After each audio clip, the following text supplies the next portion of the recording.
All right, so I'd like to call this May meeting of the Edison Library Board to order and let the minutes reflect that it is 7:03 p.m. Please stand for the Pledge of Allegiance. I pledge allegiance to the flag of the United States of America and to the republic for which it stands, one nation, under God, indivisible, with liberty and justice for all.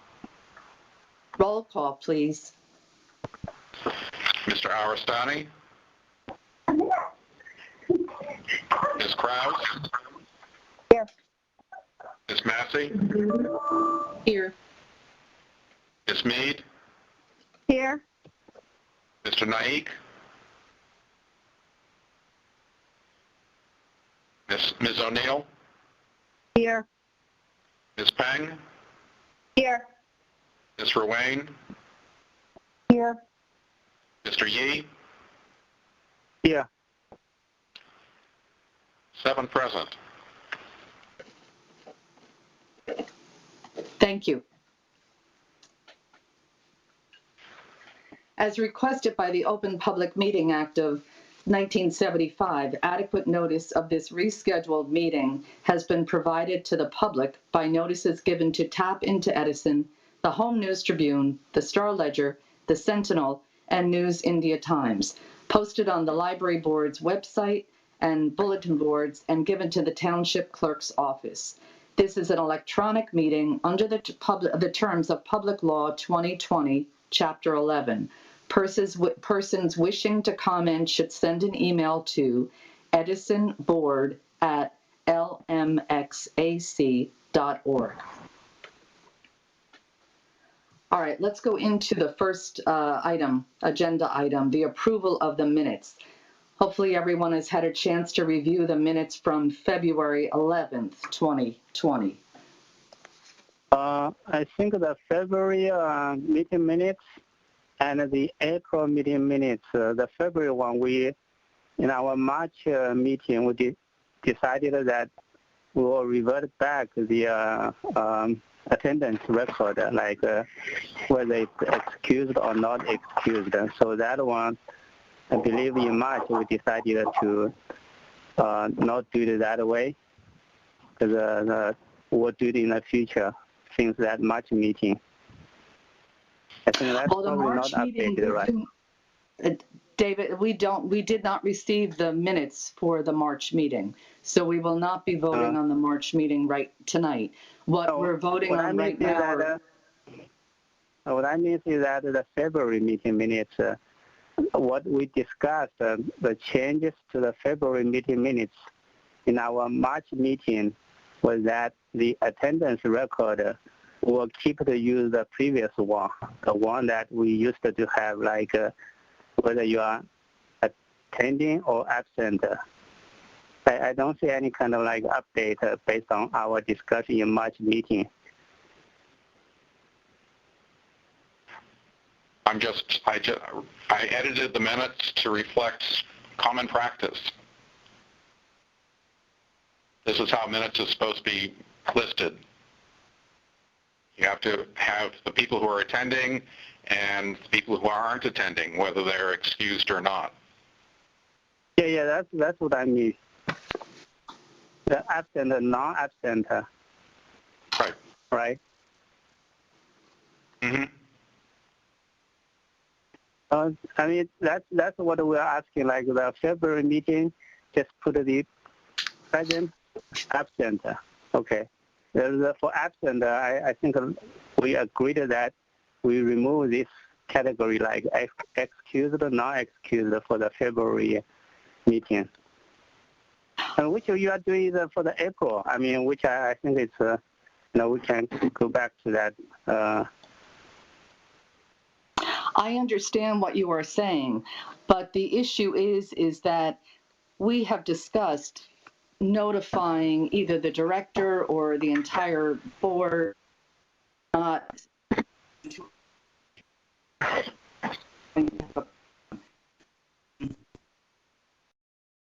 cannot hear you. Your voice is breaking. 1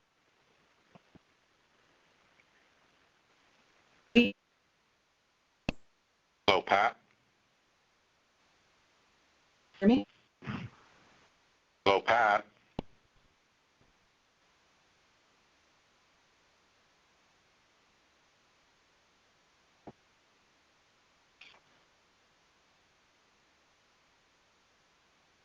Lisa, are you there? I'm here.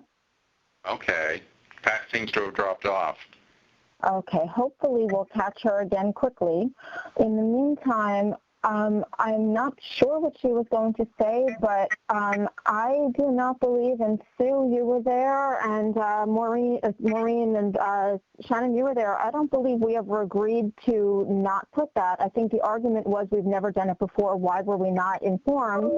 And I think the response was, now going forward, now you know. And frankly, Okay. excuse me, let me finish speaking. Common courtesy is when you are told that you're having a meeting. Common courtesy is if you can't come, you respond, sorry, I can't make it.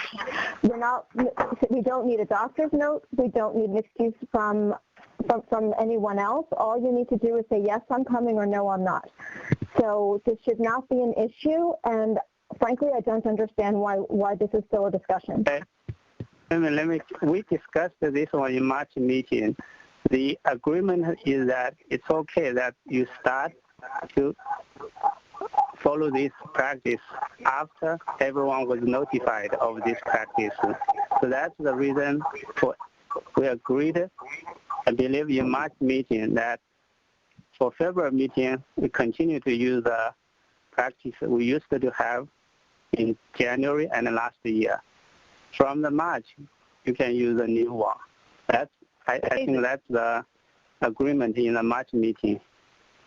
David, this is just something that is common practice. It is not something that, has to be agreed upon or done. It is just the proper way of doing meeting minutes.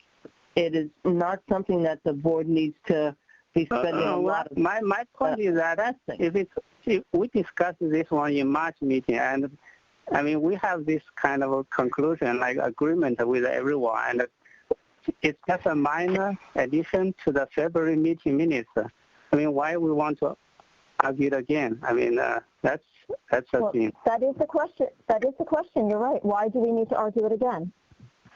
Because the meeting minutes was not updated based on what we discussed in March and based on what we agreed in March, right? I mean, it's just not something that was up for board approval, and it does not. Yeah, by the way, if it's common practice, why didn't we use that common practice before? When you set up a rule, you need to let everybody know the rule. Then you can execute the rule. I totally agree with that rule, but we got to agree on it first. We got to notify everybody. You can't just say, oh, you're not coming to school, then you're kicked out. You have to set some rule and let people know about the rule.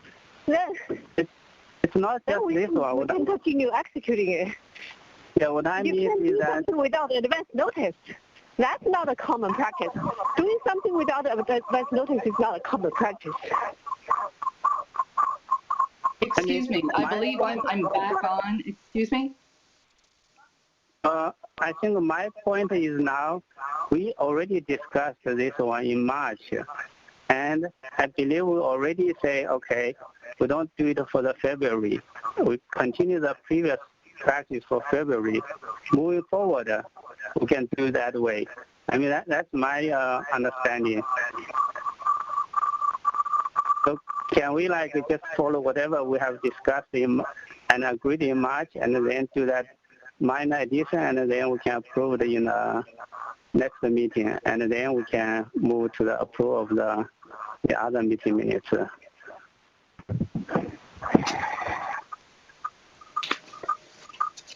Do you recall that we discussed the importance of contacting either me or the director or the entire group as to whether you would attend or not? What do you mean? We had discussed the importance of letting the board know whether you were going to attend a meeting. Yeah, but we didn't discuss, if you don't, you're going to put that on the meeting notes minutes, right? Even if we did, I don't recall we did, but even we didn't say anything about writing with excuse or unexcused. The wording excused and unexcused never came up. Well, I can tell you that other boards do this. Other library boards do this. Yeah, but I agree. We can do that. I totally agree. We can do that, but we just have to let everybody know. So we are doing that. You can't just say, "Oh, you didn't come to school. You are kicked out." You have to let people know. If you don't come to school for 10 days, you have to provide some documents. You have to let people know in advance. I agree with the policy. Don't get me wrong. I agree with the policy, but you have to let people know that. Then you can start execution. Excuse me. I agree. I think, excuse me. I think I'm misunderstanding something. Who's kicked out? I don't understand, Shannon, what you're talking about saying someone's kicked out.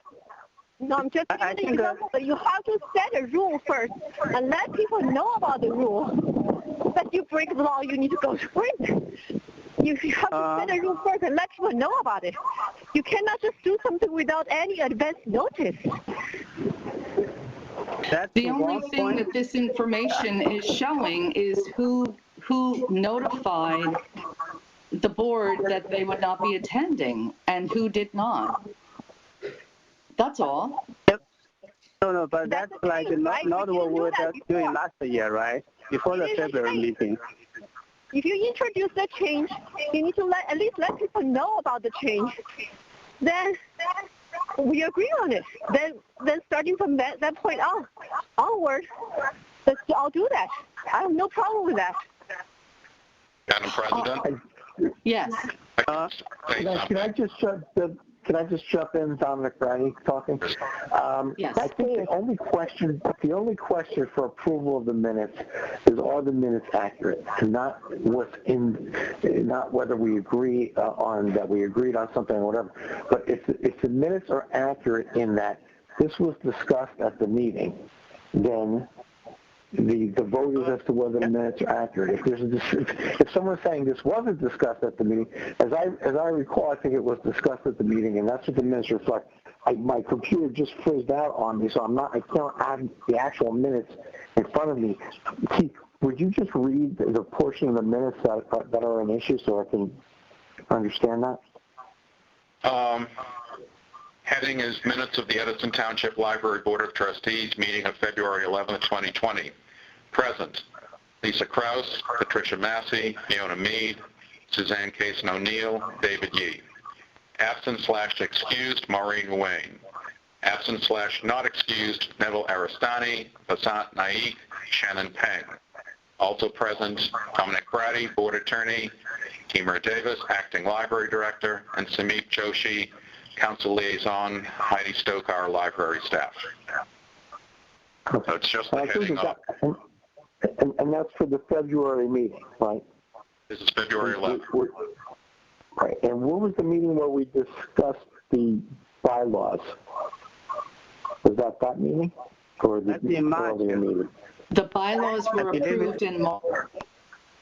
Okay. And this is what I believe. I think in March we also discussed this change, and we agreed. I think that the board agreed that, okay, for February and previous meeting, we follow the practice we used to have. And then from March on, we can bring the new practice.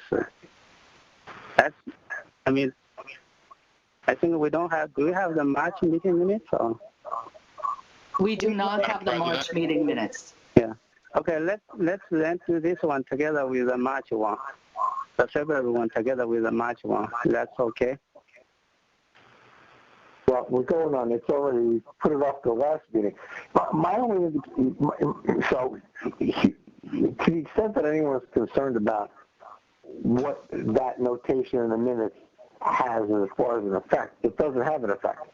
If the person was absent, excused or not excused, the absence is what counts. It's not the excused or not excused. But the notation of being excused or not excused doesn't change the minutes. I mean, it's just a notation.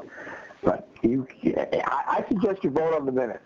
You know, if there's a quorum, there should be voted on the minutes, because you know, we've put it off the last time. It's okay if somebody wants to not,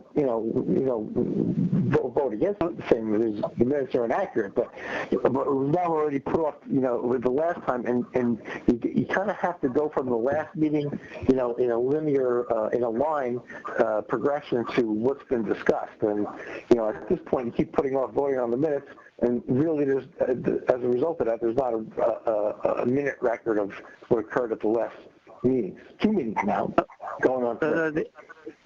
The other way to understand it is that, although what you are saying, the thing is that if we do this one and then we find in the March meeting minutes, if I can watch the video, right? Something that's different from what we're doing right now. It's something that we're not trying to be consistent, right? Something I believe we already agreed in March. It's a minor change, just do it, and then there's no need for us to discuss right now.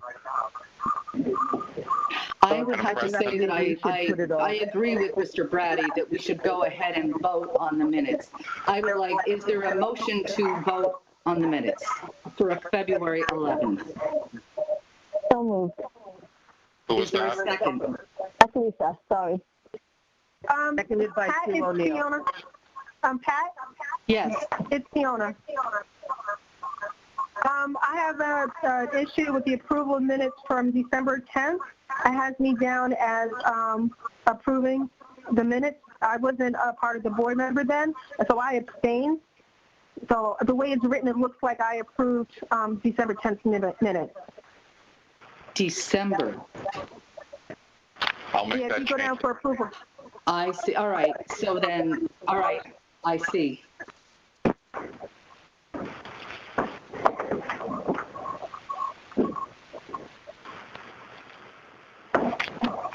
With that change, do we have a second to approve the February 11th minutes? Yes, Sue O'Neill approves, or seconds the motion. All those in favor will have to have a roll call vote. Okay. Just a minute. Okay. Mr. Aristani? Ms. Krause? Yes. Ms. Mead? Yes? Mr. Naik? Ms. O'Neill? Yes. Ms. Peng? Just to note that I agree with the rule, but I don't want us to set a precedent to Ms. Peng, are you voting do yes or something no? without advance notice. No. You're voting no? No. Right. Ms. You're right. Ruane? Yes. Mr. Yee? No? Ms. Massey? Yes. 5 yes, 2 no. The February 11th minutes have been approved. Now we move on to the February minutes, the minutes from February 26th, the special meeting of February 26th. Do I have a motion to approve those minutes? Pat? Yes. I'm actually not listed on here, and I was at that meeting. I'm not listed anywhere. And you were in attendance? Yes, Oh, you yeah, were. This is about the library project. I'll make that change. Thank you. Thank you. And I'd also like the February 26th meeting minutes to reflect the correct spelling of my name. My name is misspelled incorrectly several times. This is Lisa. Sorry. Thank you. My name is spelled with a Z, not an S.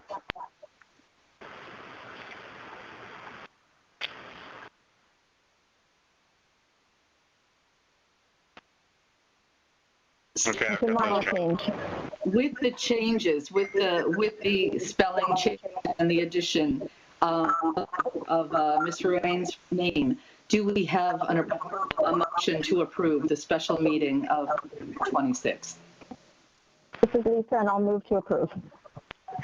Do we have a second? Second, Maureen. Thank you. Roll call, please. Mr. Aristani? Ms. Krause? Yes. Ms. Mead?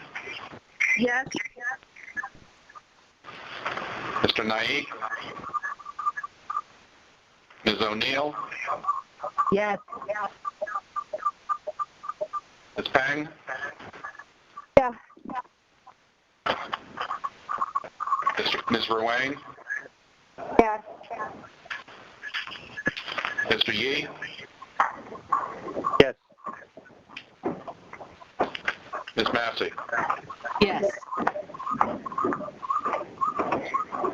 7 yes, 2 absent. Thank you. Now, do we have we are holding on the March 10th meeting. Do we have, hopefully everyone had a chance to read the minutes for 23rd. Do we have a motion to approve those minutes for April 23rd? This is Lisa. I'll move to approve the minutes of April 23rd. Thank you. Do we have a second? Second, Maureen. Who's that? It was Maureen. Thank you. All right, roll call, please. Mr. Aristani? Ms. Krause? Yes. Ms. Mead? Yes. Mr. Naik? Ms. O'Neill? Yes. Ms. Peng? Yes. Ms. Ruane? Yes. Mr. Yee? Yes. Ms. Massey? Yes. 7 yes, 2 absent. Thank you. So that has, those minutes are approved. So thank you. Let's move on to the financial reports, the trustee accounts report. Did everyone have a chance to review that? Hopefully. Just to speak to this, this is not exactly a financial report. It's more of a reconciliation of the trustees' accounts for the first 4 months of this year. I had some concerns about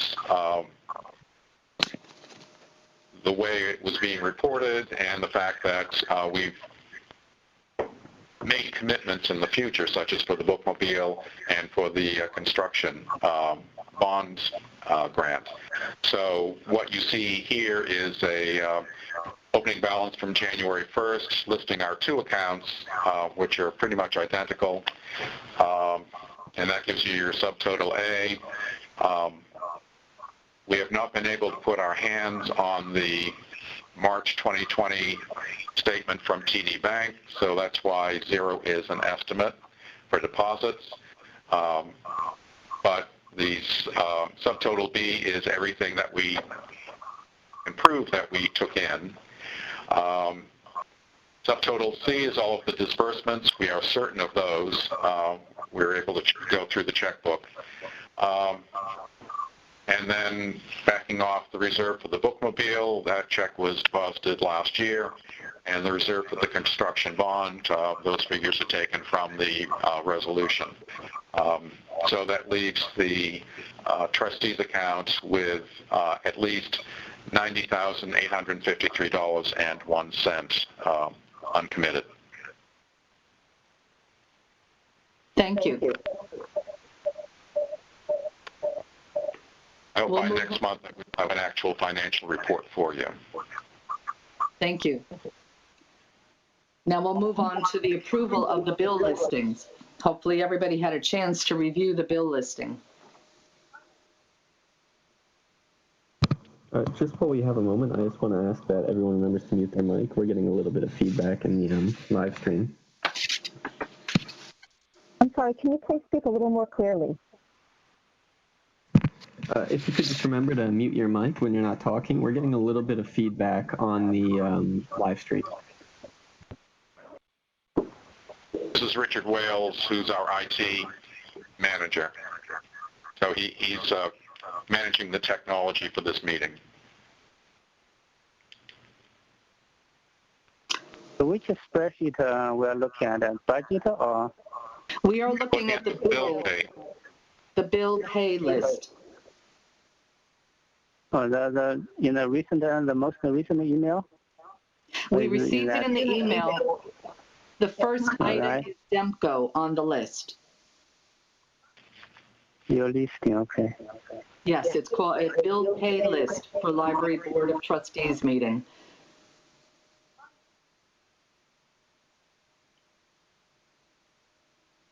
Do we have a motion to approve the bill listing? Sue O'Neill will make a motion to approve the bill listing. Do we have a second? This is Lisa. I'll be second. I second the motion. Thank you. Is there any discussion?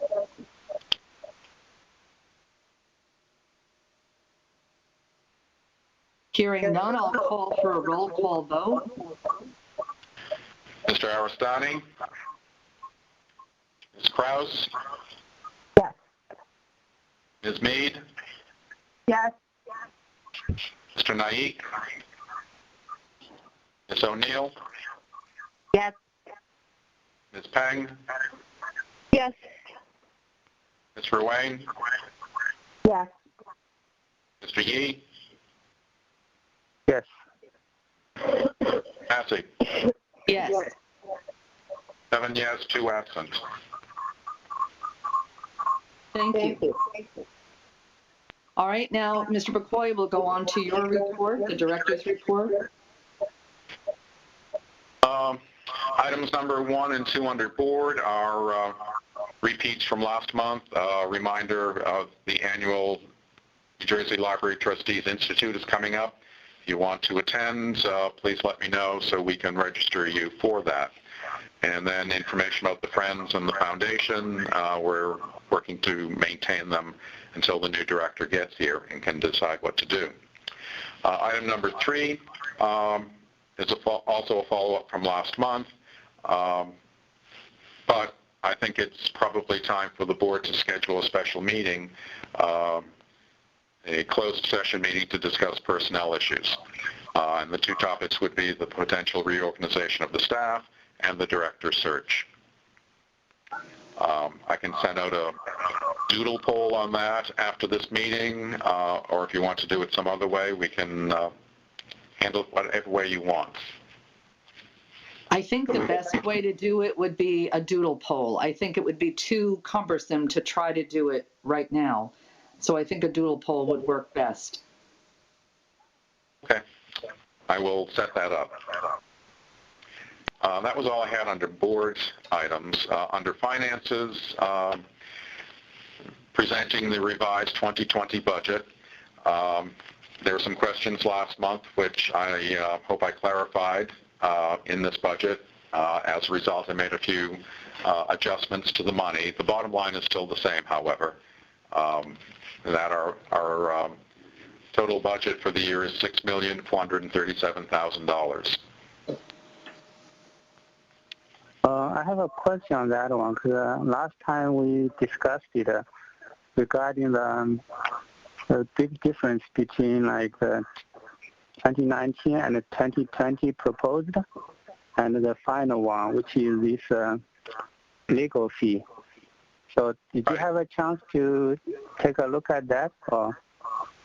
Yes, and that should have been in your packet. What I did was we went back and broke down all of the bills that were paid under professional services, contractual, and that totaled of $190,972 and change. Of that, 20% were capital expenditures,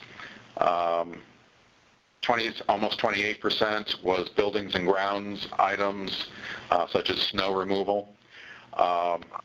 Legal bills were only 10%, and automation costs such as LMXAC was over 36%. This was, under the old budget, this was a catch-all category, and the new budget, it's being broken out so you can understand it more clearly.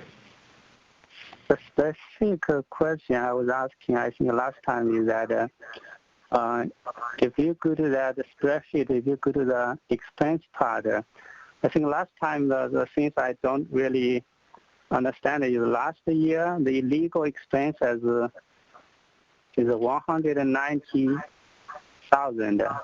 The proposed one is 350,000, and the final one is 30,000. I'm just curious on this big difference and see whether it's because of some kind of calculation error or something.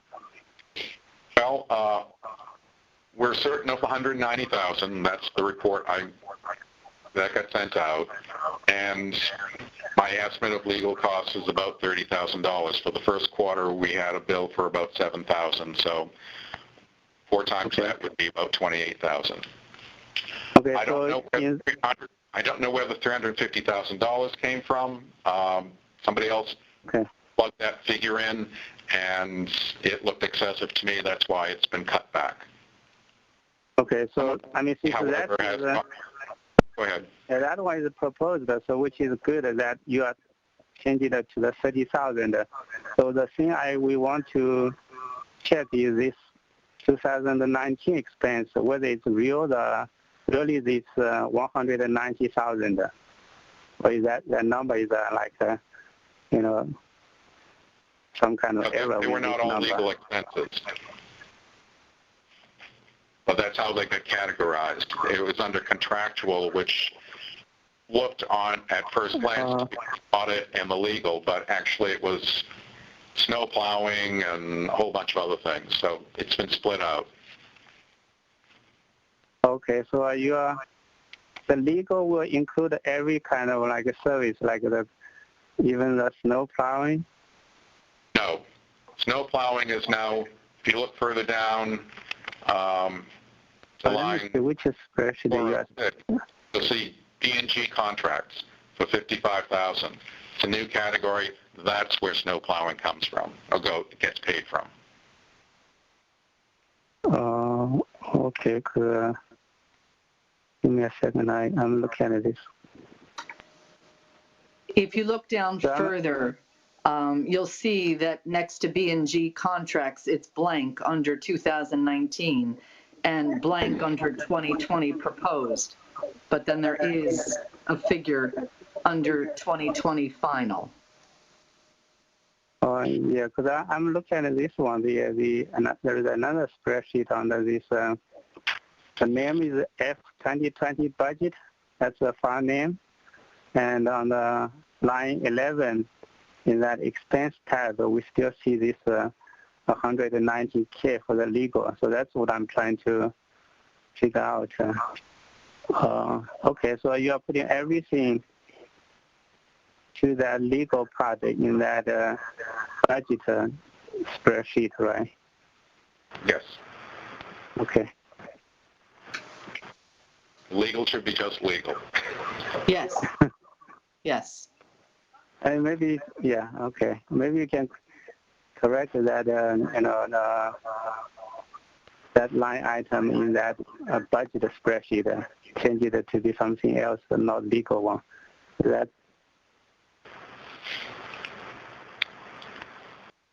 You mean for the 2019 expense? Yeah, like yeah. If you are opening that, yeah, if you are opening that F2020 budget spreadsheet, in the second tab, expense line 11, right? That's the question. I was wondering what happened to this expense, because the legal part for 2019 is 190K, mm-hmm. Which is, I think it's probably not the real number. So. in the... Yeah, but that was the line it was charged to in the budget, so you have to leave that where it is. I mean, keep correcting it now, but you can't go back and undo 19 because the $190,000 was charged to that line, whether it was right or not right. Last time around, it was called contractual. So, and that's where the legal costs came from, among other things. So that means that we do not charge it correctly, right? That's Mr. Yee, that happened in 2019. We're trying to approve the 2020 budget, which has been broken out, and it makes a whole lot more, it's much clearer right now for 2020. The 2020 final budget is much clearer, and that's what we would like to vote on. That's what I'm trying to clarify. We are saying that for the 2019, a lot of the non-legal expense is being charged against that legal expense, and that's the reason we have $190,000 in that line, right? Well, last year it was titled contractual, and that's where the audit came from and the legal expenses came from. And as it turned out, a lot more things were charged against that line. That's all been pulled apart. So as you'll see, audit is a separate line now. Legal is, which it's in the same slot. It's just legal costs now. And a lot of the buildings and ground stuff is now further down in the operations section.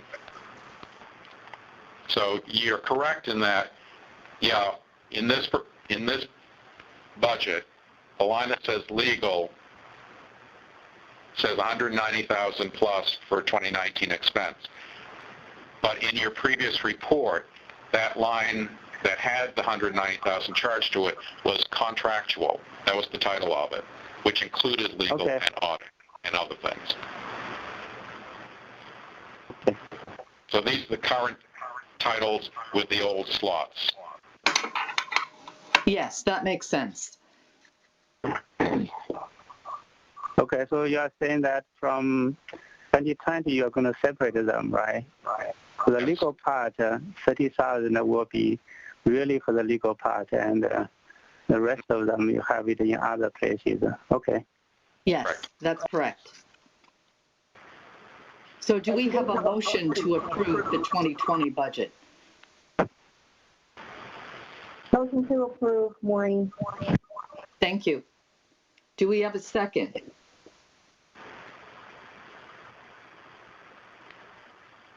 O'Neill seconds the motion to approve the 2020 budget. Thank you. All right, so could we have a roll call vote, please? Mr. Aristani? Ms. Krause? Yes. Ms. Mead? Yes. Mr. Naive? Ms. O'Neill? Yes. Ms. Peng? Yes. Ms. Ruane? Yes. Mr. Yee? Yes. Ms. Massey? Yes. 7 yes, 2 absent. Thank you. Continuing with finances, we're catching up with the bills. We've gotten it with, there was a technical glitch which wasn't allowing me in. Now I'm in. So we are paying our bills. Item number 3 under finances. At the January board meeting, the board set a quarterly blanket amount for certain items, mainly publications and other library materials. And as you will have noticed from the proposed library budget, we're going to be spending almost twice this year what we did last year on library materials. So we're going to need those categories increased. So I'm asking the board to approve increased quarterly limits for Baker and Taylor adult materials, Baker and Taylor children materials, DK agencies, which is mainly foreign language materials, and Midwest Tape, which is DVDs and other media. This is Lisa. I will make a motion that we approve. Do we need to do one at a time, right? I think you can do them as a set. If we can do them as a set, then I move that we approve the increased limits for Baker and Taylor adults to $40,000, Baker and Taylor children to $40,000, DK agencies to $25,000, and Midwest Tape to $30,000.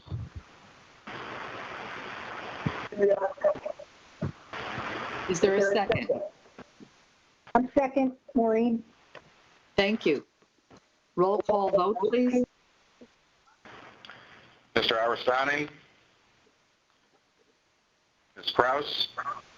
Yes. Ms. Mead? Yes.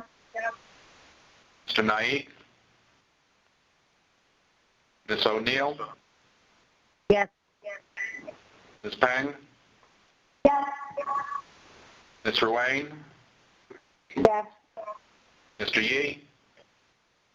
Yes. Ms. Massey? Yes. 7 yes, 2 absent. Excellent. So that's passed. And that concludes the section on finance. Moving into buildings and grounds, we're going to be resurrecting the safety committee. I have a set of people who have volunteered, so we'll be pulling that together soon. On reopening the library for public service, there's lots of information flying around. I'm paying attention to the more educated and considered sources of information. In fact, I'll be attending another web meeting on Friday with the local library directors, and we'll be finding out what the state library, Library Link NJ, the State Library Cooperative, their task force is proposing on how we should reopen to services, things like that. However, we do know that we're going to need to spend money. We're going to need plexiglass shields at our service desks. It's become clear that all of our offices that have more than one person in them will need dividers for health reasons. We've started pricing out this material, things like this, theater ropes, so that we can control the flow of people going through the up to the circulation and reference desks. So I'm asking the board to approve the expenditure of up to $50,000 from our capital expense line for purposes of adding necessary furniture and equipment so that we can reopen and keep the staff safe. I move that we approve those expenses not to exceed $50,000 from capital expenses for COVID-19 related building changes. I'll second. Thank you. Keith, I just want to, if you can get me, this is Maureen, if you can get me a list quickly of, just some I know you're saying $50,000, but if you can just write to me what you think those expenses are going to be. I'm in the process right now of putting all money together that the township is going to be expending for COVID-19 charges, and I can try to get the money back through the CARE Act or FEMA. Okay. How by the end of the week or sooner? Oh, pretty much tomorrow. All right. As much as you can do, what we're getting asked by the county right now is just to give an idea of what our expenses might be. So Sure. If you just tell me 50 and you give me a couple bullet points of what that's going to be, I think that'll be enough right now. I will get it to you by the end of tomorrow. Oh, thanks so much. That's excellent. So do we want to do a roll call vote on this? We need to. Yes. Any other discussion? Question? Quick question. So if you provide that list, that we have the chance not to spend our own money, but get some something from the FEMA, right? That's David, at this point, you have to expend the money first, and then we will be applying for reimbursement. okay. See. So we need to be able to spend the money. You actually have to purchase, show canceled checks. I'm pretty confident, hopefully, that we will get our fair share from the county and FEMA. But I know that just like for the township, I have to expend the money out of the current budget and then apply for reimbursement. That's the way it's going to work. Right. So we do need a roll call vote. Mm-hmm. All right. Mr. Aristani? Ms. Krause? Yes. Ms. Mead? Yes. Mr. Naik? Ms. O'Neill? Yes. Ms. Peng? Yes. Mr. Wayne? Yes. Mr. Yee? Yes. Ms. Massey? Yes. 7 yes, 2 absent. Thank you. And item number 3 is about reorganizing the files and trying to collect everything in one place here. I think I have finally acquired all of the bookmobile files. It's almost a full drawer's worth of papers. And that's, I'll be getting to that later in the summer. Moving into services. This is going to be on an unusual year, and normally the library would close summer Saturdays and some other hours. What I am proposing is that we not institute summer hours this year and allow me to adjust hours as necessary through September 30th. Because we'll be opening a little bit, and we'll be opening more, and we'll need the flexibility. Yes, that makes sense. I move that we approve to give you permission to adjust the hours as needed. Second. I'll second. Quick question on this one. I mean, when we adjust the hours, what's the impact? Because what's the impact to our budget? Because if you have a longer hours or something like that one, do we do any less? There shouldn't be any impact on the budget because, we with the exception of the security, well, actually it would be a small impact on the budget because normally we would let the security guards are not employed over the summer. This year we are going to need the security guards if we're going to be controlling the number of people who come into the building and under what conditions they come into the building, such as wearing face masks like the supermarkets do. So we will be employing the 3 security guards this summer when we open. Okay. We pay them $15 an hour. So it's not going to be, plus there are 8 other vacant positions on the staff. So it'll be compensated for. Regarding the hours, I thought you are going to increase the hours, right? Is it mainly, do you have any idea on say for example, close it later in the day or any kind of? At this point, we don't know when we're going to open. We have to wait for the governor and the mayor to make some decisions. My thought is that we will probably open at the main library first for perhaps 4 hours a day to see how that goes, and then expand to 8 hours a day, and then we would move to open up North Edison. Clara Barton will probably be the last branch to open up, partly because it's the most difficult to control the flow of people through. What I'm asking is that you just discussed the summer hours, right? So, any kind of plan to adjust that hours or?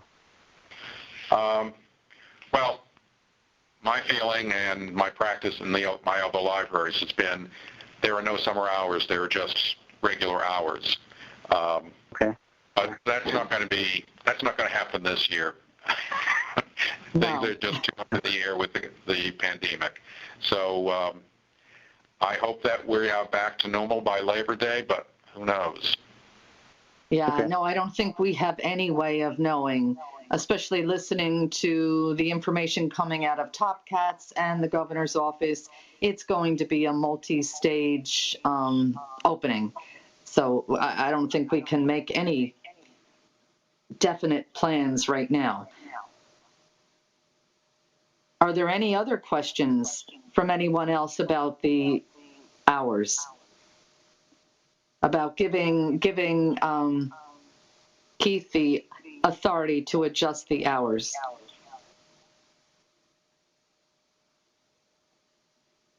All right, hearing no further questions, I'd like to have a roll call vote, please. Mr. Aristani? Ms. Krause? Ms. Mead? Yes. Mr. Naik? Mr. Naik? Okay. Ms. O'Neill? Yes. Ms. Peng?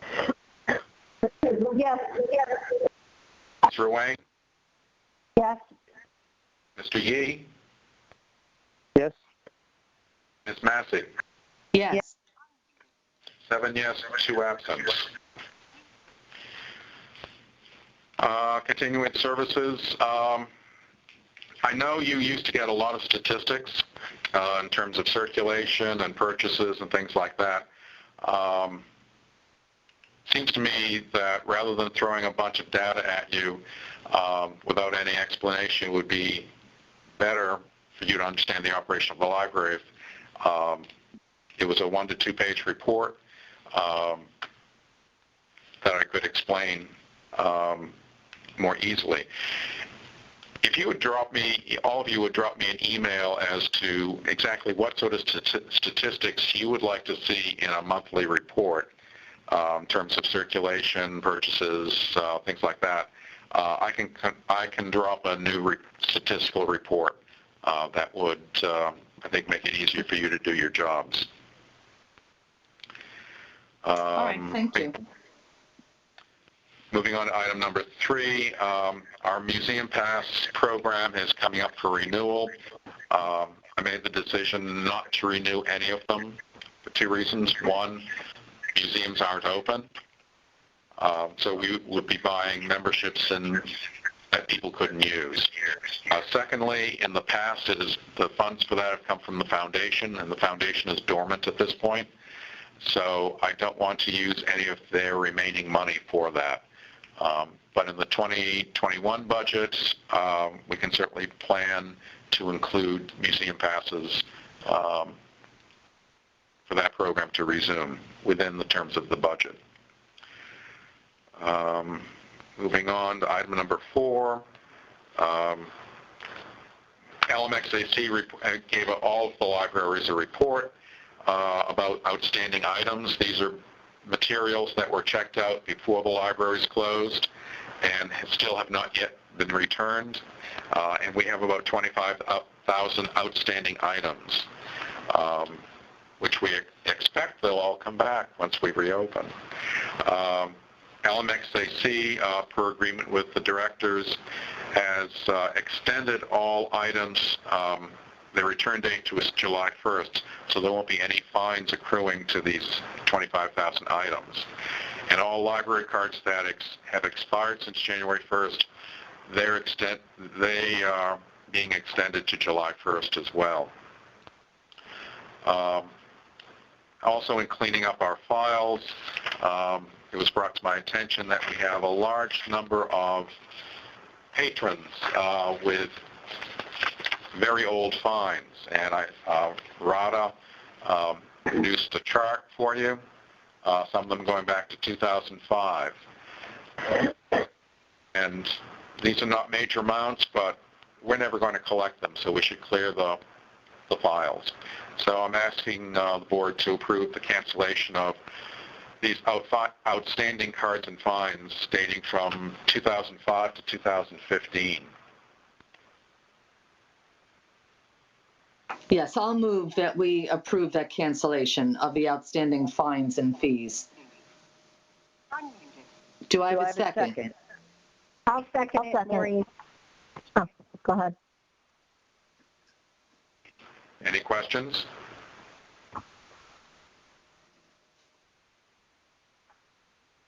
I think that's pretty clear. Okay. Roll call. Could we have a roll call vote, please? Mr. Aristani? Ms. Kraus? Yes. Ms. Mead? Yes. Mr. Naid? Ms. O'Neill? Yes. Ms. Peng? Yes. Ms. Ruane? Yes. Mr. Yee? Yes. Ms. Massey? Yes. 7 yes, 2 absent. And the last part of my report deals with personnel, and there are no action items there. All right. So the next, the committee reports is the next item on the agenda, and those will be postponed because there has been no action on any committees at this point. Do we have any unfinished business?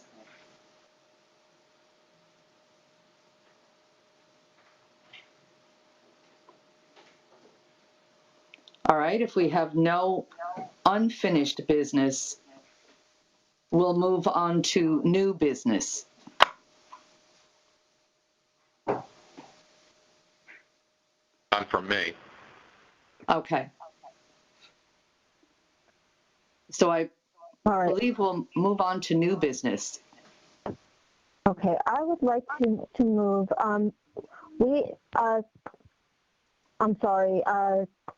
Basant Naik has not attended. This is the 5th meeting in a row that he has missed.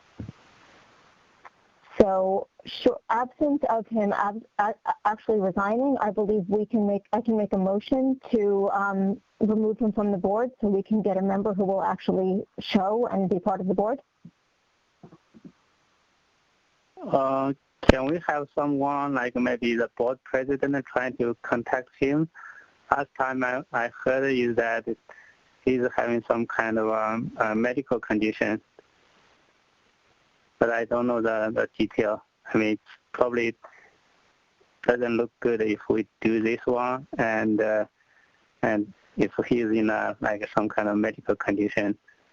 So I think it's probably better maybe board president can try to contact him and see what's happening.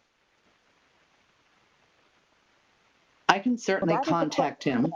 I can contact him, but he has not been in attendance.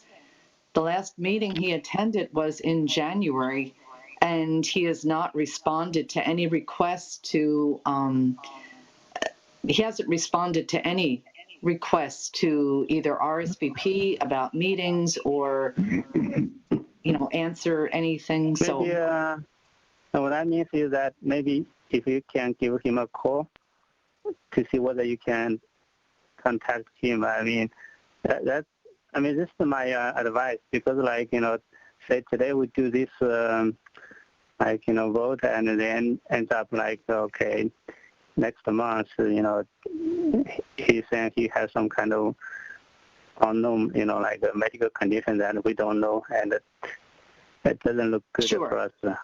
Yeah. Yes, and yes, of course, and then he may decide himself that he can no longer serve, and he wants to resign. I can certainly reach out and call him. I don't have a problem with that at all. Pat, this is Fiona. Can I ask a question? Yes.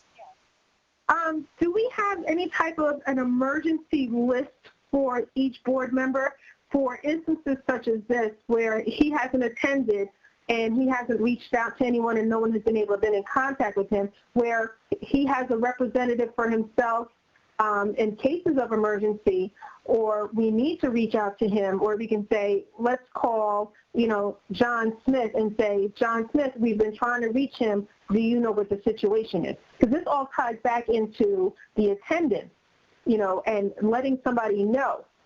Any of us can be in a car accident, God forbid, on our way to a meeting, but there's got to be some sort of a protocol of, okay, you're not attending, and you have to let somebody know within 24 hours why you haven't attended. Right. And you're right that does go back in terms of the courtesy of letting the board know whether you're going to attend or not, whether you're going to attend a meeting or not, and whether we will have a quorum, depending on who is or is not able to attend. But at this time, all we have is a list of the board members with their phone numbers and most addresses and email addresses. That's what we have right now. We don't have any other contact information for them. I think we should have an emergency list. I mean, what if we seriously cannot get in touch with someone? They should have a backup, a spouse, a partner, a relative that we can call them and say, look, we've been trying to reach XYZ and we haven't been able to. Are you in contact with them, and can you get them this information? Right. That is a good point. That's interesting. I don't know whether any other library boards do that or any other boards do that, but it is a reasonable idea, especially in this time. It makes sense. I would like to ask Mr. Brady. Mr. Brady, what is common practice for this? When you have a board member who does not show for 5 consecutive meetings, what is common practice? Well, it's strange that you haven't heard anything from him. I understand, one of the board members saying, maybe we should reach out for him. And it does seem reasonable, but there's been a number of attempted contacts, as I understand it, and there's, hasn't been any communication. So we're kind of in the dark. Under the bylaws that were adopted and under the state law, someone who has missed that many meetings, I think you said it was 5, we're going back to January, is out of compliance, and, you certainly could have a motion. I think with respect to the library board, the motion would have to be to request that the mayor, remove the board member and put somebody else in. So that would be, quite frankly, it doesn't happen that much. People usually miss 1 or 2 meetings. If someone's going to miss a meeting on the boards that I've been on or been counseled to, there's some kind of indication from them that they're not going to be here. When we're talking about scheduling, the board has published its meeting, the dates of its meetings, its schedule. So I assume, and I haven't been working with this board in that capacity, but I would assume that if someone wasn't going to be able to make a particular meeting, they would let the other board members know or let the president know. Just as Mr. McCoy said a couple of meetings ago, or last meeting, I can't make a particular date. Can we reschedule this for another date? That may have actually been this, that's why this is scheduled for today.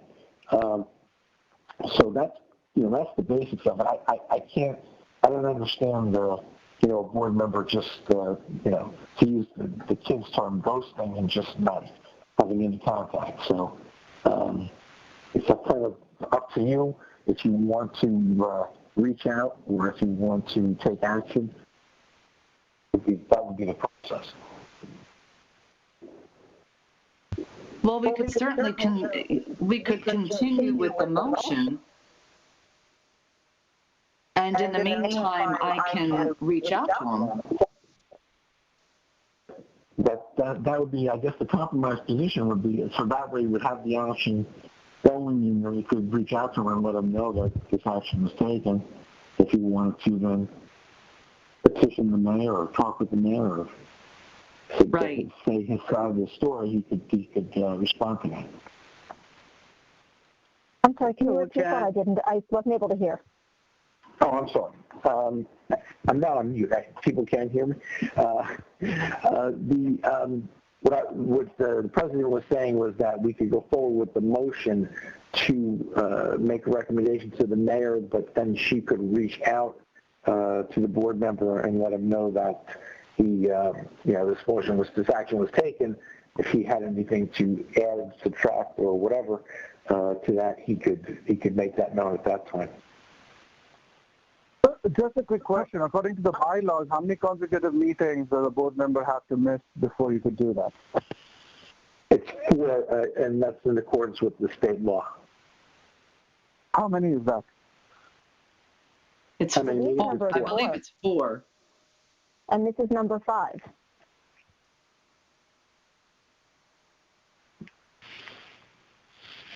I don't think we should just ignore this. I do agree. No, what I mean is that who is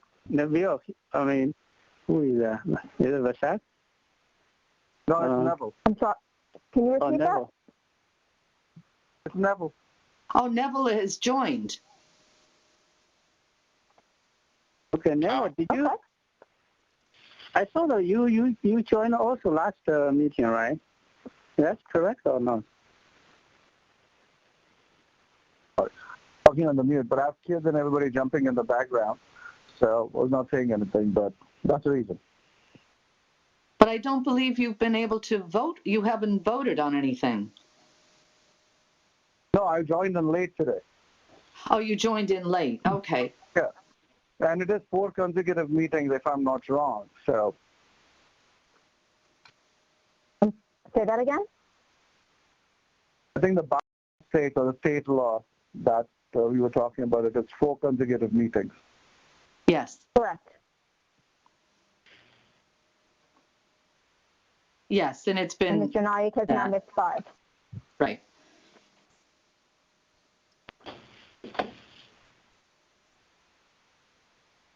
Well, do we have a second to continue I will reach out and also recommend to the mayor, depending on what I hear. Yes, Sue will second that. What was that? All right, that's... Just so we're clear, can I jump in 1 second? I'm sorry, I did not understand you. This is Dominic Ray. I said, just so we're clear on what the motion is, can I just be heard on that?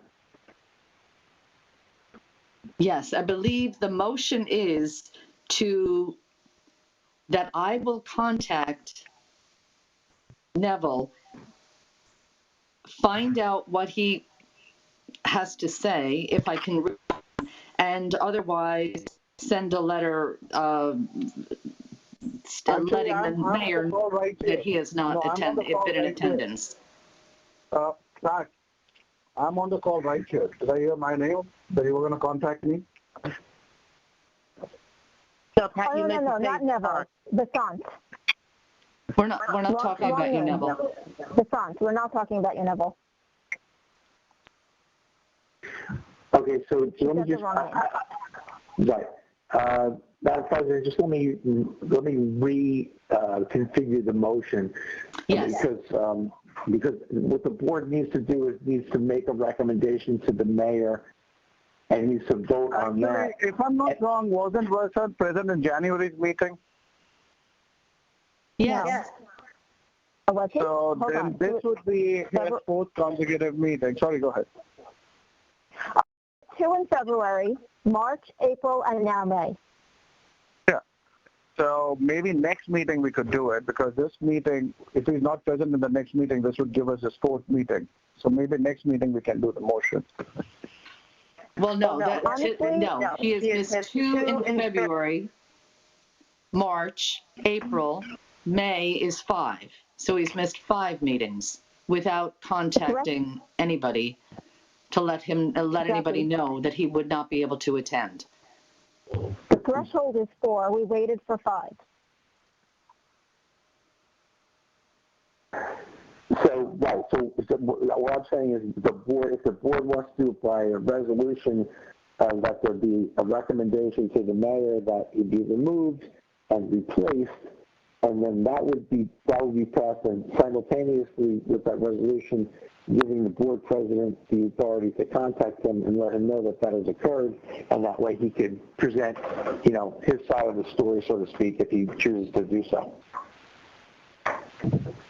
That's what I'm saying. Like, let's reach out to him, get the situation to him, because I know Feb meeting and March meeting. I think both of those meetings, he was hospitalized. Unless sorry, what did you say? Those 2 meetings he did. In Feb meeting, I know somebody told me that he was in the hospital, and even during the March meeting. But feel free to reach out to him. Before we do anything. I think if it's not a hurry, let's just hang in one more meeting and see what happens the next meeting. You'll get a chance to talk to him. And then, if we have to, we pass the motion next meeting. I'm not sure we really need to wait. We can certainly make the motion, and then depending on what he has to say, at least we can take... This is a, difficult time for everyone here, right? I mean, if he, next time, you reach out to him, he said, I have some kind of special medical condition.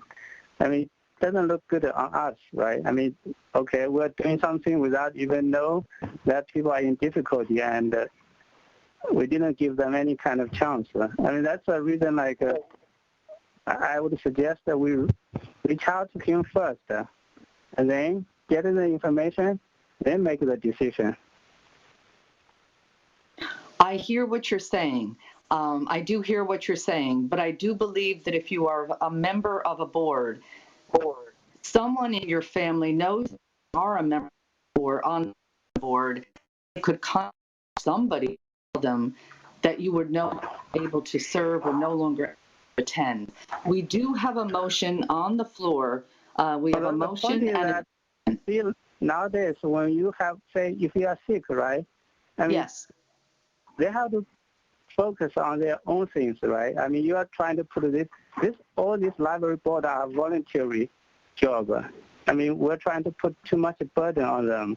If their life, say, for example, health condition, I mean, those kind of things, especially right now at this time, we probably all understand that during this, pandemic scenario.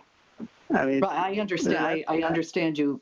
I know what you mean. This is a particularly difficult time. I just don't understand why there couldn't be any notification, any contact at all, and that is a cause for concern. And we, as I said, we do have a motion and a second on the floor. So if we have no further discussion, we can have a roll call vote. This is Dominic Riley, and I do just want to say, in the language you were saying, Madam President, is that, it's not up to the board to determine, what, if there was an excuse or something out there. I mean, what you're really doing, you need to let the recommendation is to let the mayor know that what's going on, and then the communication can be between, the absent board member and the mayor's office, because that is the appointing authority. and it would not be up to us to, wait till we hear an explanation and then make a judgment on that. So the proper procedure is, as the President is saying, make the motion, alert the mayor, and he could still reach out to the absent board member, but I think the motion should be voted on today. Yes, we are not voting at this point, to retain, or that is not our charge. That's the mayor's charge to do that. So yes, I would call for a roll call vote. All right. Mr. Aristani, do you want me to read the motion first? Please. Yes. As I understand the motion, it is to recommend to the mayor that Mr. Naik be removed from the board due to excessive absences, but that the president is to contact him first to see about his attendance. And to alert him of the motion. And to alert him of the motion. Is that the correct motion? Yes. Okay. Roll call. Mr. Aristani? No. Ms. Krause? Yes. Ms. Mead? Yes. Mr. Naik? Ms. O'Neill? Yes. Ms. Peng? No. Ms. Ruane? Yes. Mr. Yee? No. Ms. Massey? Yes. 5 yes, 3 no, 1 absent. So the motion passed. I will reach out to him. Can I ask something?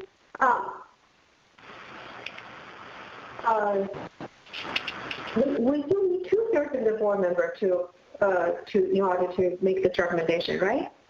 I'm sorry, I did not hear you. Oh, sorry. According to the new bylaw, do we need 2/3 of the board Yes. to make? Okay. 2/3 of the board, that's 6, right? That we need 6. We need to have 6 votes? The vote was 5 in favor of the motion, 3 opposed, and 1 absent. Uh-huh. So we don't have 6 votes. Why would this motion pass? I think it's of the members present. It's the number of people who are present. That makes the quorum. No. The bylaw clearly states that it needs 2/3 of the board trustees to vote to agree on it. It's not 2/3 of the attendees. That's not. So if we have 3 people, that you can't just. It's 2/3 of the board trustees. Mr. Brady, can you help here? Can you give us further advice?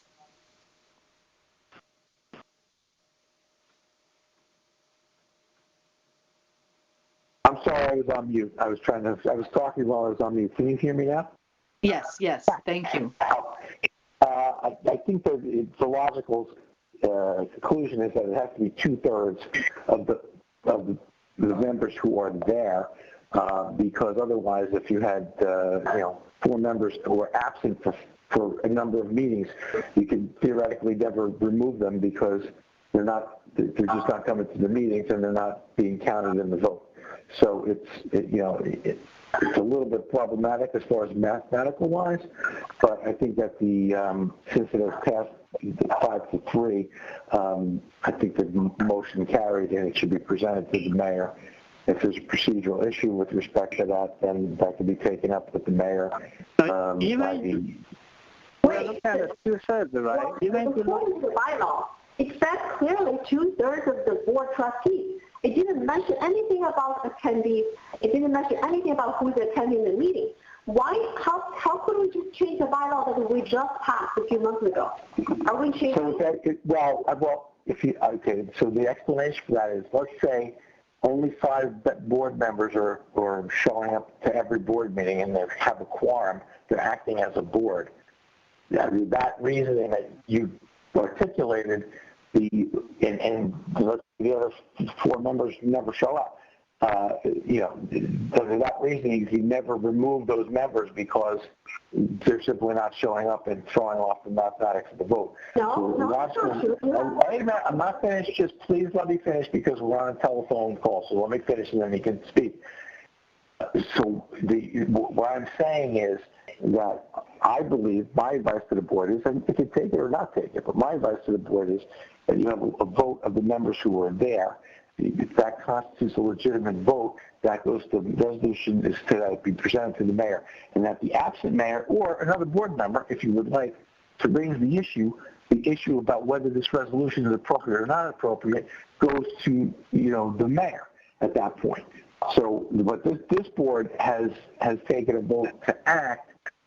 So that would be my suggestion. Now, you could take another vote and say we want to follow that suggestion or we don't want to follow that suggestion, but that's my recommendation and legal. So for this one, we need a 2/3 of the vote, right? How did the 2/3 even with that, like I believe right now we have 8 board members voted. 2/3, 5 votes is not 2/3, is less than 2/3, right? That's the argument, but what I'm saying is, for example, if you had and this is just by way of example, if you had a body consisting of 2 people, and you said you need a 2/3 vote, it's impossible to get a 2/3 vote when you have 2 people. So what I'm saying is the way that you're saying it should. I'm saying that the proper reading should be that it's 2/3 of the board members present. Now, there are people who could disagree with that, but the disagreement with that is to be taken up with the mayor if this board chooses to pass the resolution on the recommendation that constitutes 2/3, then the issue goes to the mayor. Actually, just a quick question, right? No. So, I think we need to read the bylaws carefully, okay? The bylaws didn't say recommend to the mayor at all. The bylaw didn't say the mayor. That's what here's my thing. Wasn't have to miss 4 meetings continuously before we could do this motion? Because he was there for Jan, Feb, March, April, and this would be his 4th meeting. So maybe next meeting we should pass this? No, he was absent. This is number 5. It's May. It's 2 in February, 1 in March, 1 in April, and now May. It's 5 meetings. And as we've discussed before, this is not a decision that we are making to remove or retain. We are only making a motion, or we're only voting, or we only voted on making a recommendation to the mayor. That is only what we did. And as Mr. Brady has pointed out, That's what says on the bylaw. Hi. Why didn't say we do that? The bylaw just to break this point, right? We are in a COVID-19 situation, right? Prasant Naik is here. He's a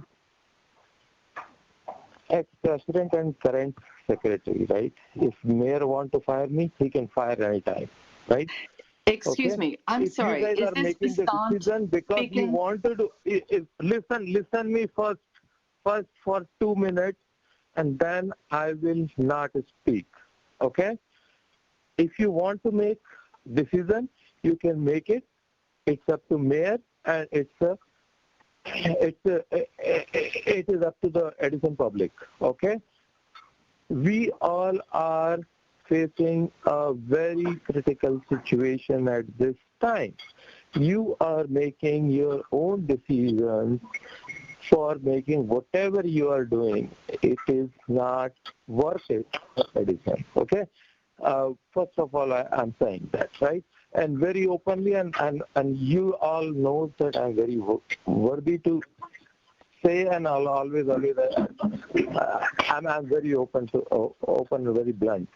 Okay, if you are making some decisions and mayor wants to make something, let him come in public and say that.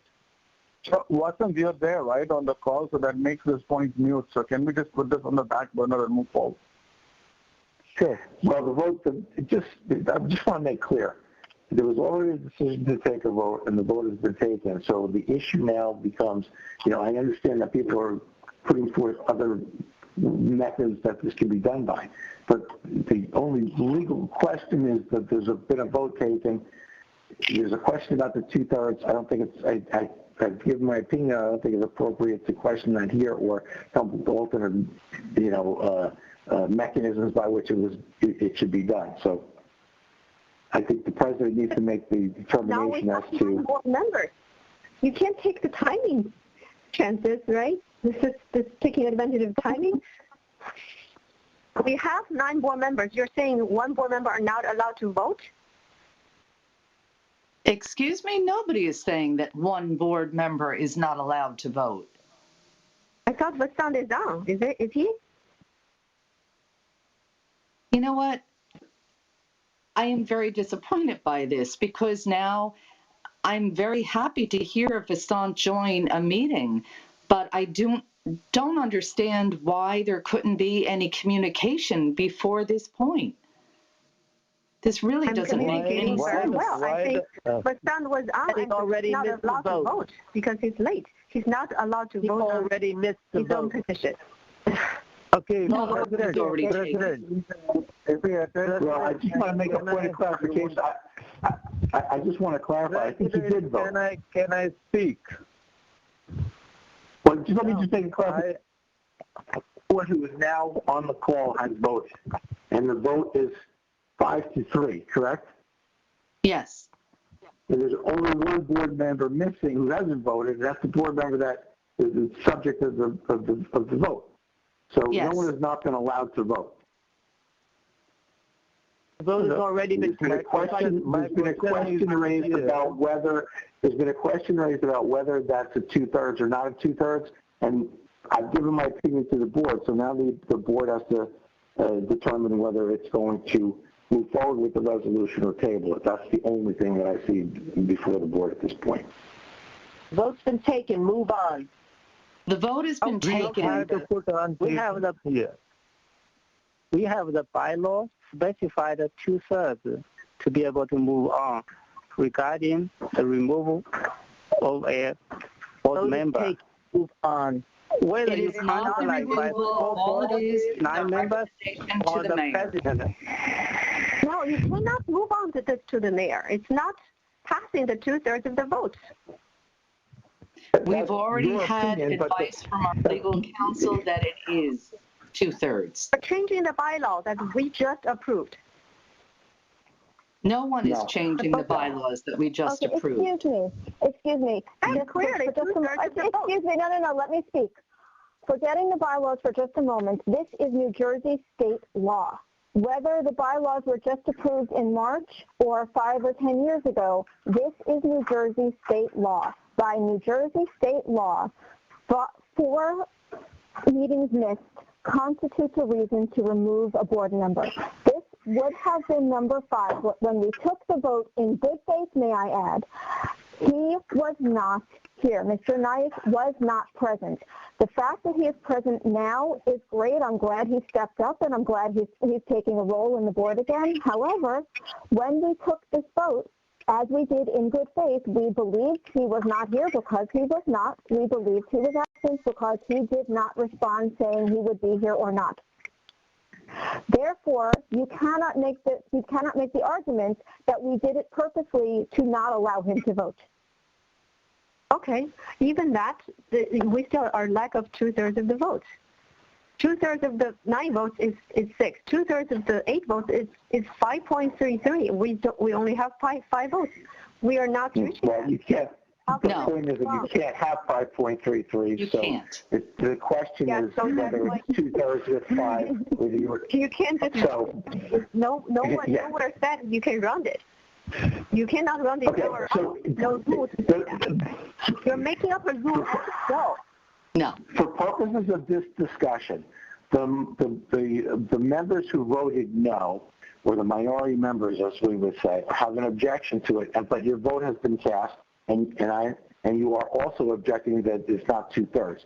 But for purposes of the resolution passing, the resolution has passed.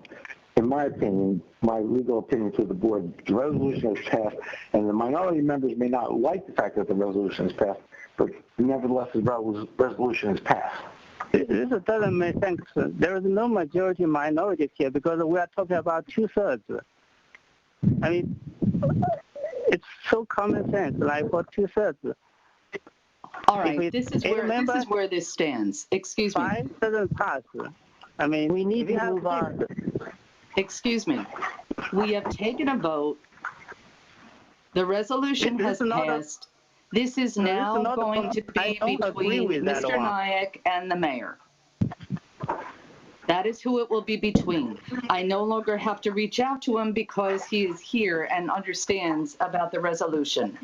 And if he decides that he can now participate, then it will be a conversation that he has with the mayor, and we can move on. But at this point, we are finished with that particular motion. We have a clear bylaw here that we approved in, I believe, in March, right? We need to check the bylaw. If we're not like abiding by that bylaw, what are we doing here? I mean, you're creating, every time we're creating some new rule. I mean, the bylaw is clear that 2/3. I mean, no matter whether you count the full board or count the board member who voted, it's not passing 2/3, right? Mr. Yee, Mr. Brady has already explained that that it is 2/3. We are going on way too long on this. We need to move on. 5 out of 8 is passing 2/3. That's not true. We have the bylaw. We passed the bylaw. Okay, the bylaw says clearly 2/3. I don't know how the attorney interpreted that law, that bylaw that we passed, but it clearly says, English can clearly understand it's 2/3 of the board trustees. And I just want to remind everybody, this meeting is recorded, right? You guys are trying to get rid of another board member, just like before. This is not going to work. No. No one is trying to get rid of any board member. But you cannot change the bylaw we just passed. It says 2/3 of the board trustees. How could that be 6 or 5.3? We don't have any of those numbers, and you're just changing it. We have already discussed this. We are done with this particular motion. We are done with it. We are now going to move on to public comment. Well, you're the chair. You have to say, right? You're the board president, and you can say whatever you want to say. But this is against the bylaw. I just want to say it clearly. I mean, if we don't want to abide by our own bylaw, I don't know what's the meaning of We don't. Yeah, we don't obey the bylaw. I just have to jump in again. The board president has. Wait, I just want to jump in again. Online. Can we bring Excuse me, Mr. Brady is trying to speak. Mr. Brady has the floor. Thank you. So, and that highlights the issue that I was just about to bring up. The board president has said that the vote has taken place and the discussion with respect to whether it's 2/3 or not has been passed, and we're moving on to the next thing. So then another board member is again speaking about the 2/3 without being recognized by the president. And she's talked about this at the very first meeting in which I was attending, I think in January, that according to the Roberts rules, the board president has now said that we're moving on. If anybody wants to speak about something different, they need to be recognized by the board president before they can speak. So with respect to the board president has now said that she's moving on to, what was the next item, Madam President? Public comment. Public comment. So that is where we're at now. We're at public comment. Let's recognize by the president. Again, everybody else, right? What's that? shutting people up. No, Excuse me? what I'm doing is, as I explained the first time that I went through this process of Robert's rules, it's not shutting anybody up. It's going by the rules of procedure with respect to how a meeting is run. Especially important when it's on the phone where people are talking over each other, and there's going to be some overstepping on people. But in any meeting such as this, especially when it's on the phone, someone should be asked to be recognized by the board president to address the issue. Now, with respect to your particular comment, you've made it a number of times, and other people have made it a number of times, that you don't think it equals 2/3. I've given my opinion on it. The last thing that the board president says is that you have your opinion. I've given my opinion to the board. The other board members have expressed their opinion. And now it is time to move on to something new. To have a meeting where you're going to keep saying the same thing over and over again, you could do that if you like, but you should at least ask the board president for recognition and not speak over her when she's gone on to something else. So she's now gone on to something else. Madam President, I will allow you to set who should speak. Do we have any public comment? I think right now, the way we're trying to conduct this meeting is that, board president is going to make all of the decisions. There is no need for other board members to vote. I mean, even we're arguing for 2/3. We can have that kind of conclusion. I mean, Mr. Yi, I take issue to that. I take issue to that. That is uncalled for. That is what you are doing, Mr. President. That is what you're doing, right? We never run in Edison this kind of board before. You guys want to do it? You want to kill the Edison? You can do it. You can kill the public's emotion. You can kill it because you want to do it. Mr. Naik, are you the one speaking? When I was the president, I was always respected you, and then we voted on it. So I'm telling you, if really you want, then I think what the other board members are saying, it looks like you are doing the dictatorship there, and you want to kill all the Edison's ethicness or whatever the view they have. So I'm so sorry. I'm happy that you do it. You do it, and public will talk with you. Because well, Mr. Naik, I'm sorry that you haven't been able to attend any meetings. You're playing with someone's hand, which is not good, because this board is not a political board, which I was always advocating. It is not a political board. It is a board for public. It is not a political. If mayor wants to say something, bring him in, and I will ask him the question. And I'm telling him, at this time, I will be next mayor, and I will kill all these kind of shit what you guys are doing. Go ahead.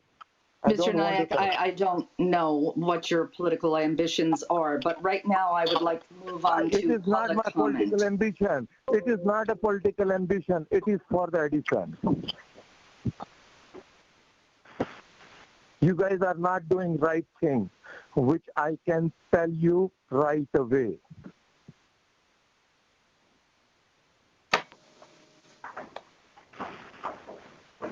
It is really a shame that this meeting has been going this way.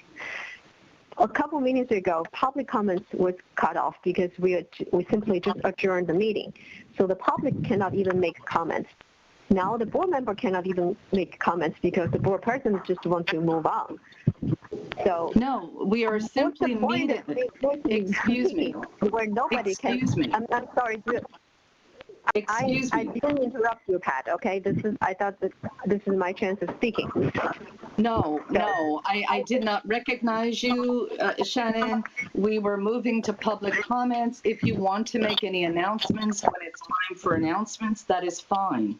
But right now, we were moving to public comments.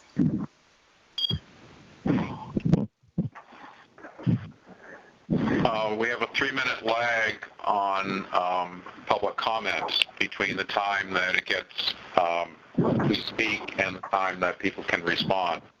So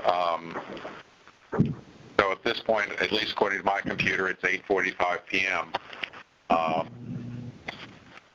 There was Yes, one. so have any emails been received yet? There was one comment at 8:11 p.m. that from a patron saying that they couldn't tell who was saying what because of the audio. Right. That has been the only comment. We need to allow for a couple more minutes before we can close public comment. Yes, all right, so we will wait until 8:45. Madam President, can I speak? This is Dominic Reddy. Yes. Given that we're going to have a 3-minute lag and dead air is not particularly pleasant, perhaps while we're waiting for public comment to come in, we could skip to the agenda line of the announcements and have whoever wants to make announcements make those while we're waiting for the public comment. Certainly, we can do that. We can do that. Do we have any announcements? And please make sure you state your name as mentioned so that people know who is speaking.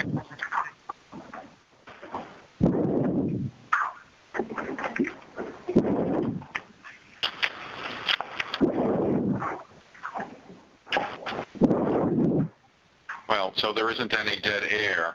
I'll just say that I'll be having a supervisors meeting on Thursday morning, and the main topic of discussion will be how we would reopen the building and the buildings and what we need to do to get prepared for that. So, Mr. Attorney, is this something Mr. President told you to do this? No, it's something I do as a director. Who allowed you to do this? You are The just director, attorney. I get to call meetings of the staff. Who told you? Are you working for the board or you are working for someone? I work for the board. Yes, Can I address this? That's why I This is asked Dominic whether Rabbit. you got this information from my president or not. Madam President, can I address this as legal counsel? I'm sorry, I did not hear you. I said, Madam President, can I address this I as want to legal know counsel? if you work for board, Yes, then please. whether my board president have instructed you or you are working for someone. Give me the answer. So the president has allowed me to answer on behalf of the Yes, director please, because this is a Mr. legal Brady. question. This is Dominic Brady. This is a legal question. So how it functions is the director is responsible for the day-to-day operations of the library and for running and managing the library. The board is only responsible. The board does not get involved and should not be involved in the day-to-day So why running of the library. why the attorney Please, sir, you need to let me, please, sir, behalf of sir, you need to let me finish. We're going to do this by phone, we're going to do it the right way, and I'm going to finish. Go ahead. Okay? Sure, go ahead. So, yes, okay. So the director runs the day-to-day operations. He is responsible for the personnel decisions, opening the library, closing the library, etc. It is akin to the board being the legislative branch of a body, setting policies, policies, etc., and the director doing the day-to-day operations. So he's not working for the board president. He reports to the board. He serves at the pleasure of the board. This is an interim director that we've agreed to hire, and he's perfectly appropriately meeting with staff, meeting with patrons, foundation members, etc., and taking actions to run the day-to-day operations of the board, operations of the library. I'm finished. So Thank you. What I understood, based on whatever the breaking voice is coming, what I understood as a secretary of the board, which I am still, you are saying that this attorney is working on day-to-day work of the library. Is that true or not? I don't want long story. Make me yes or no. I don't know what you're asking. We're talking about the director, not the attorney. I'm talking about, I asked the question to the attorney, whether he's working for the board or he's working for the director. Oh, I thought you were talking to the director. Allow me to speak, right? So my question is the same right now, whether this attorney is working for you or for the board.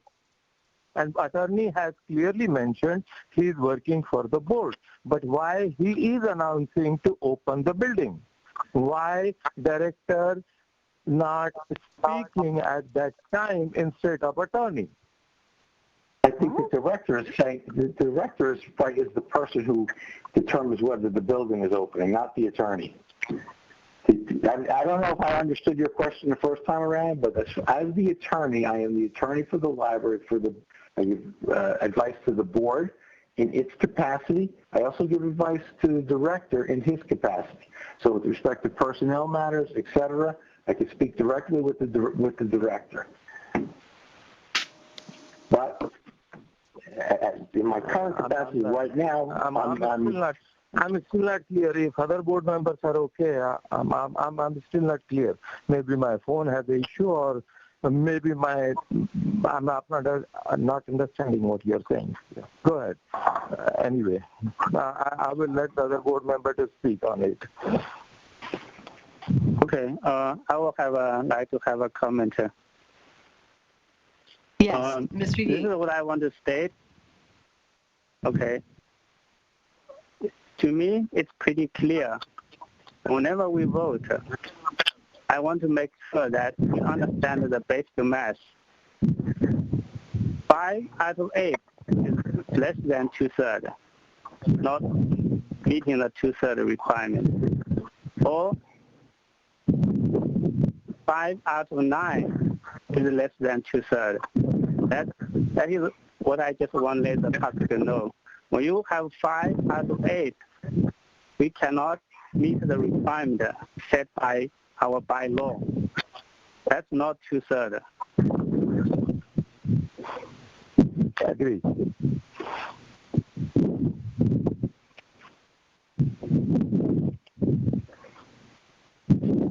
And are you done, David? Yeah. Thank you. Okay, this is Shannon. I just want to repeat basically the same thing. It clearly said at least 2/3 of the board. Okay, at least. This is great math. Okay, 2/3, at least 2/3. So you have to be more than 2/3 of the board trustees, which is either 6 or 5.33 to end the state. You consider only 8 people attending, 4 members attending. And I think it's pretty clear what's going on here. I think it's pretty clear to everybody, to the public too. Another minority board member are going to be removed. So this is just a shame on the board.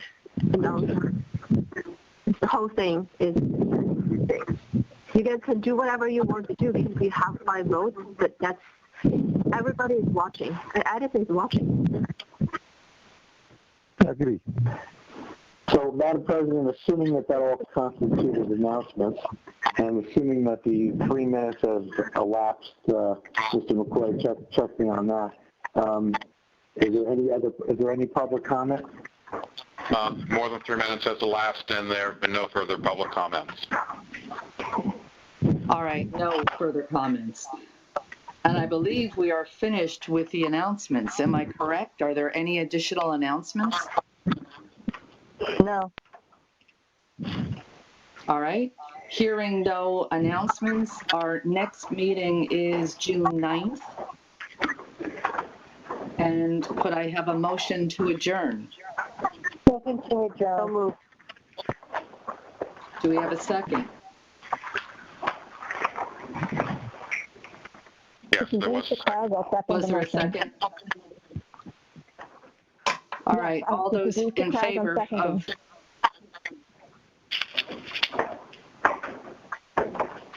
I don't believe we need a roll call vote to adjourn. Is that correct? No. Correct. So all those in favor? Aye. Aye. Aye.